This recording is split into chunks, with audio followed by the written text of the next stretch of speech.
Hi readers, it's Lori. Welcome back to my channel, Books, Ink, and Paper. I'm happy to come to you today. I'm slightly overwhelmed to come to you today with a July book haul.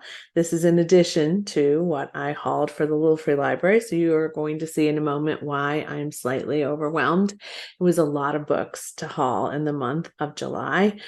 I feel like August will be a little less intense for me, hopefully, because I have a lot of books to read. I have a lot of books I want to get to. Somebody told me today in my professional group of coaches that someone I admire, and she's an older woman, she's older than me, but she's told me she's taking off the entire month of August. She doesn't coach a lot anymore, but she's taking off the entire month of August. And in my mind, I just went, oh, wouldn't that be amazing? So let's get started with what I hauled. And let's start with them in order of how and when I hauled them. The first are my Book of the Month Club selections for the month of July. The first one is the Riley Sager, The Only One Left. I've talked about this in the July anticipated release video that I did. It's been one that it's an auto-buy author for me, Riley Sager. I've heard some mixed feelings about this one, but I heard some mixed feelings about some of the other ones too. And most of those I liked a lot. So this one is about Lenora, who was accused of murdering her family. It's a bit of a Lizzie Borden retelling from what we're hearing about it. And Kit, who is her caregiver, she lives in this isolated kind of gothic home, which I love that kind of setting too. Maybe the home itself is a character. I think the home is where the murders took place, so even more intriguing. Lenore decides she wants to tell her story. She's no longer verbal, and so Kit, her caregiver, is attempting to discover what happened, and then I guess maybe they're going to publish it. I don't know, but she is the only person left of her family. So all of the other family members were murdered.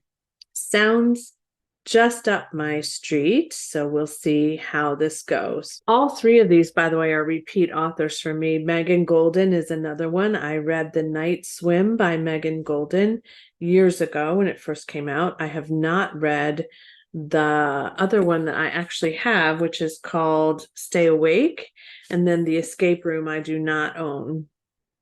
I love this cover. I love the color teal, and to me this I don't know, this was really, really fascinating. So there's a lot of complexity in the number of characters. I want to make sure I don't get this wrong. Rachel Crawl is the same character from The Night Swim, who was the podcaster that featured that story during the plot of that novel. So there's one return character, but Terrence Bailey is a man who's been arrested for some misdemeanor crime. Well, maybe not misdemeanors, breaking and entering. Sorry, it's not a misdemeanor, but also he's a suspect in some murders, but has not been convicted for that. And then Madison Logan is a social media influencer, and for some reason she goes to visit Terrence to learn his story, but then she goes missing after she meets with him in the prison. Meanwhile, Rachel Crawl is sort of contacted by the FBI to try to solve this crime because of her history with them. Sounds great. The blurb is she can't see what she fears the most. So yeah, I wanted to take a look at that one, and I actually would like to read Stay Awake sooner than later too. And then I think I'm going to look up The Escape Room because I obviously know what that's about to some degree, but I want to see what some other people have thought about it. A favorite debut novel of mine several years ago is We Are the Brennans by Tracy Lang. And it was a great character family saga, contemporary fiction, just a lot of it was just, I loved it. It was rich. I enjoyed the story. Irish family, disconnected, kind of a black sheep of the family, some ongoing, lingering relationship stuff. Just great. So when I heard and saw that she had another one coming out, I was like, yep, no, I have to get it. And then Book of the Month had it. So The Connollys of County Down by Tracy Lang. Again, this is her second. Tara is, in this case, coming out of prison for a drug charge, which I will say is kind of a recurring theme for Tracy Lang. She returns to where she lives in County Down, I'm assuming, to live with her siblings. And her brother, whose name I'm not sure we know, it's not in the blurb anyway, her brother has a brain injury, and her sister is holding on to some pretty significant secrets, and her life is kind of falling apart a little bit. If this is anything like We Are the Brennans, it's again rich character development, some family, like underlying stuff, some maybe dysfunction, certainly disruption by the brother's brain injury and things like that. I cannot wait. I love this cover too. Yes. It was an auto yes from me. Then I went back to school shopping with my granddaughters first. And I did go with my grandson later because he needed supplies for preschool, but I did not buy a book that day. So I'm just going to claim that win. But I did go to Target with my granddaughters, and I asked my older granddaughter if she wanted to go look at the books with me. She ended up picking a book, which was very surprising, and I did too, which was not surprising, right? The Spare Room by Andrea Bartz was also on my most anticipated read. Andrea Bartz is the sister of Julia Bartz, and I just recently read The Writing Retreat by her, and I liked it a good bit. I liked it. The Spare Room intrigued me. So you can see these 3 chairs here. If you didn't see my other video, this is about a woman whose name is Kelly, and she's kind of down on her luck a bit. She doesn't have a job. She doesn't have a lot of money. She just broke up with her boyfriend. She ends up meeting this couple who are Nathan and Sabrina, and they give her the option to move into their home and live in their spare room until she can get back on her feet. This relationship turns polyamorous. She discovers that another woman lived with them too and is missing. And so obviously that causes her some degree of alarm. I thought this was a great premise. I'm hoping that Andrea Bartz is just as good as plot development as her sister, and it was on sale, and I love this cover, and so I was consumed by getting it. Then we went into Amazon Prime Day. We got a few things from Amazon for Prime Day. If you're not familiar, Prime Day, if you're a member, is available to you twice a year in the summer and again in the fall, like almost Christmas time. And they have some deep discounts on some things that we really needed, significant things that we were watching pricing for. But also they had some books on sale. The Lies I Tell by Julie Clark. I read the first book by Julie Clark, which was The Last Flight. I enjoyed it a lot.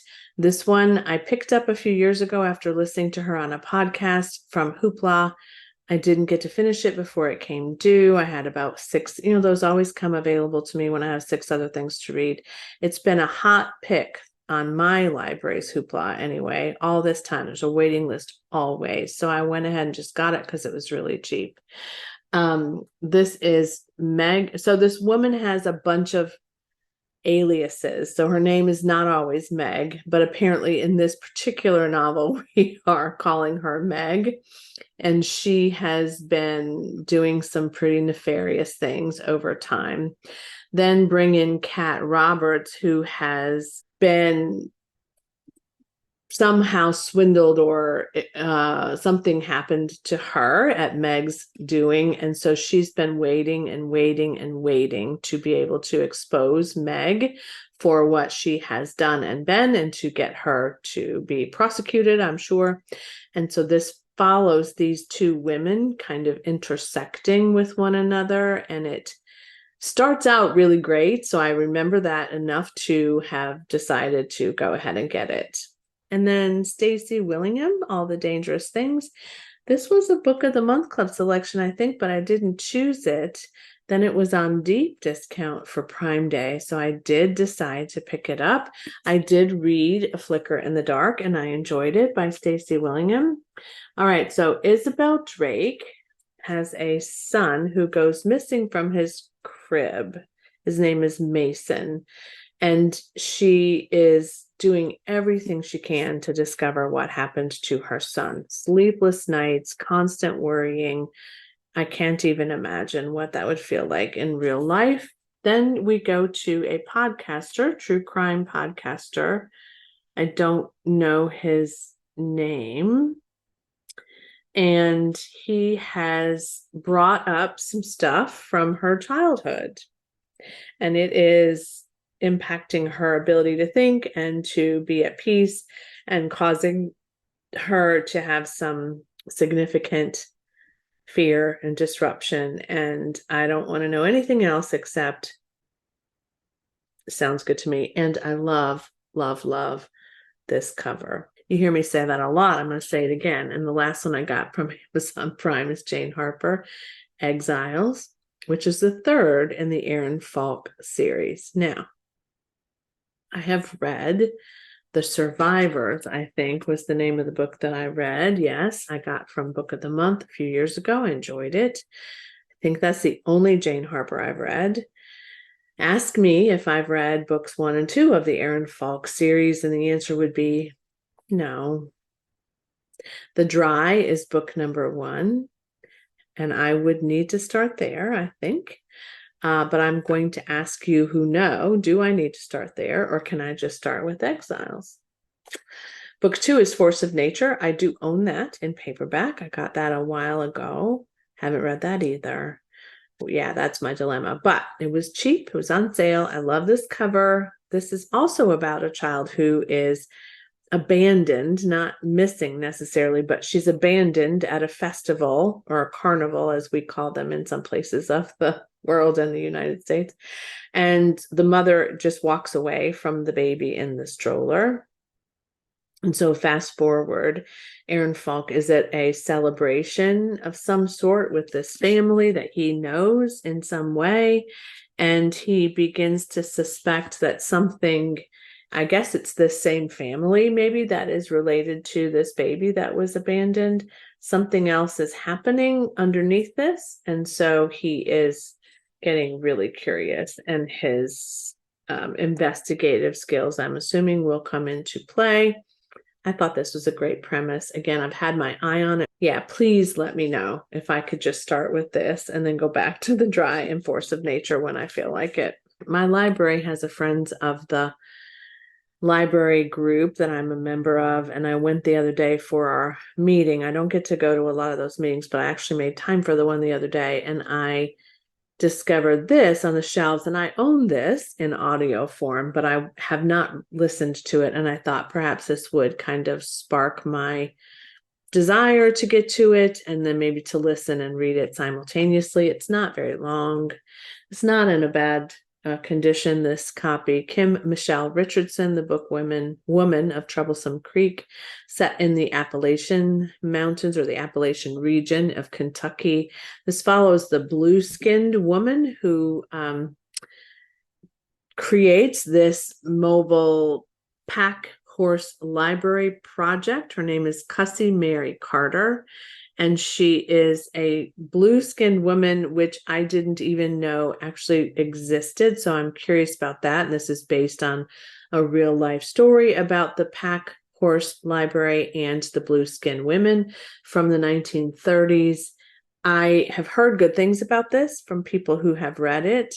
Obviously, historical fiction, and just a unique story about a time that and a project that I was not aware of at all. So I could get to this sooner than later if I want to start listening. And then the last one, thankfully, that's it. I talked about this. This is one of my 5-star prediction reads for the next little while, and that is In Memoriam by Alice Wynne. Look at the colors. Can you see of that? Yeah, it's very pretty. LGBTQ love story, 2 young boys in the early 1900s in boarding school together in England and very close. I don't know if their relationship is romantic while they're in boarding school, but they are definitely connected. It is definitely an LGBTQ historical fiction novel set at World War I, which I don't read a lot of. And I mentioned that in the 5-star prediction. That's something I want to kind of step out of, some historical fiction in a different time period. So this will be great for that. It's a beautiful cover. One of the men or boys, really, Henry Gaunt, enlists in the war, and Sidney Elwood freaks out, I'm sure, and then joins him on the front, and Henry is not pleased about that. And so it's a story of their fate. You guys, this has so much of a buzz about it from people who have read it, and the ratings are so high. It's almost insane how high they are. Maggie O'Farrell, Garth Greenwell, Lev Grossman, several other people have blurbed this, both on this copy as well as in some other like publications and some other online content. They say they devoured it. Maggie O'Farrell says it is hard to believe this is a debut novel, that it's just so engaging and so affecting and moving. Garth Greenwell says he read it in one night. He stayed up all night to finish it. Pretty certain this is going to be a 5-star read for me, but we will see. But again, I happened upon it. I was actually in Barnes & Noble one day, and they had it on sale, and I think I had a coupon. So there you go. Easy peasy. It's so easy to haul books. They make it so easy for you to do.